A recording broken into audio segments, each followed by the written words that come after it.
everybody, I'm off to London today, but I wanted to make a super quick video because I learned a really big lesson this week and I want to share it with you. Okay, you know that I'm into the law of attraction and I really think that the universe provided me with a great opportunity to learn this super duper big lesson.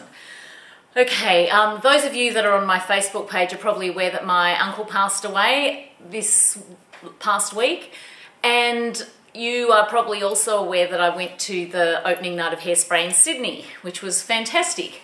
What happened when my uncle passed away, I was faced with the decision of whether I go to his funeral or go to Sydney to cover this amazing event, which I'd been planning for months and months and months, because when Hairspray was in Melbourne, I didn't get to do the backstage interviews because when Oprah surprised me in Melbourne, everything kind of went by the wayside and I had to readjust everything. So I never got to do my little backstage interviews then, which I was going to do. So a lot of time went into planning this and I didn't want to let the people down that I'd organised it with and so forth. But at the same time, my uncle, I was, relatively close to. Of course, as time goes by and, families get older and you get your own family, I hadn't seen him for, I didn't see him regularly anymore. But as a child, I used to, stay there, and my cousin Andrea is my favourite cousin. And so it was, I spent a lot of time with them. And about a year ago, I actually just called in to see him randomly and took a photo. So that was the last time I saw him. And I'm so grateful that I actually made that effort to go and see him, because I went and visited my old family home in Geelong, that's where I'm from, and the house didn't look the same. Like, I looked through the window, that no one was home, and I was so shocked that it was a different colour and that there was stuff everywhere, and it just shocked me. So I got in the car and drove to my uncle and auntie's house, which is just round the block, and their house looked the same, they looked the same wallpaper, same carpet, same everything. And so it was a relief. It was kind of that familiar feeling. So I really enjoyed catching up with them that time. So took a photo, that was lovely, and my last time that I saw him. So, so the funeral was going to be on Thursday and the Hairspray opening night was Thursday. It was the only night I could do it. I had to fly to Sydney, which made it very difficult.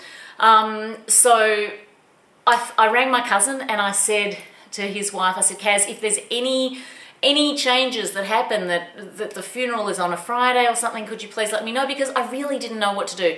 My heart told me to go to the funeral. I knew that that was the right thing to do. I totally knew it. And I knew that my auntie and my cousins and all that would be fine, and would understand if I went to Sydney and covered that thing, because I'd made that commitment. But I didn't want to let my mum down, and I wanted to be there to support her because that was her big brother and all that sort of thing. So it was a real moral dilemma for me. I found it really overwhelming to be faced with this. So I went out to dinner on, earlier in the week, and that night after making that phone call to my cousin, I got a text message saying the funeral's been changed to Friday.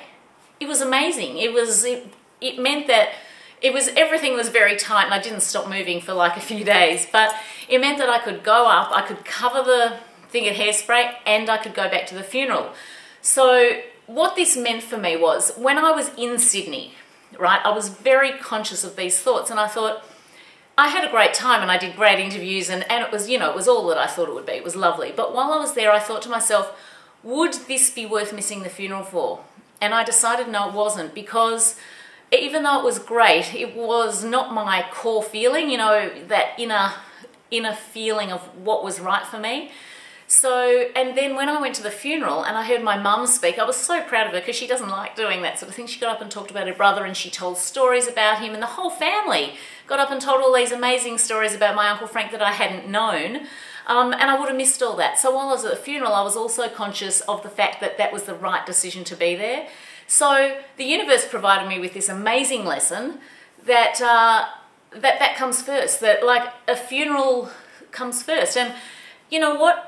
In a strange way, it was awesome to see all these long lost cousins and my family, and it was really lovely. And it probably seems strange to some people that on my Facebook page I took some pictures of my cousins, but you've got to remember I haven't seen them for a long time, and this was several hours afterwards, so you get to that point where you are happy to see each other, and we were all wanting pictures of each other. So if you thought that was strange that I took photos at the funeral, it was actually at the wake afterwards, many hours later, and you can see from our faces that we've all been crying and so forth. It's not like You know, it's not like we weren't sad. Of course we were, but it was a celebration to see my cousins. Some of them live in Sydney, some of them I haven't seen for a while, and some of them I hadn't met their children. So I met my second cousins, and it was wonderful, and it was just a huge lesson. So there we go. I got my Oprah necklace. Look, I talked about this on my Facebook page. I'm so happy with it. It's got tiny, tiny little diamonds in it, in the O. And I know there was a lot of controversy about this necklace, people going, oh, it's not great, but I love it. I feel a really good energy with it. Isn't that funny? So I've put it on, I'm not taking it off, I don't think, unless it doesn't match one of my necklaces or something like that. Anyway, I better go and pack my bags. I'm off to London and then Italy, catching up with some of my YouTube friends in London, which I can't wait for. We catch up every year, and I'm meeting a couple of new ones, and a couple of ones that I've known for years, like Masha, in Amsterdam. She's the one who made the vision board with all her, she's a teacher, and she made a vision board with all her kids in Amsterdam after watching my video with Oprah. So I can't wait to meet her because I've had such a connection with her for so many years, and it'll be wonderful. Bye everyone, take care, talk to you soon. Join my Facebook page, and if you like my YouTube videos, subscribe underneath, and make sure you do that little update thing so you can be alerted when I do new videos. Bye, thanks for watching.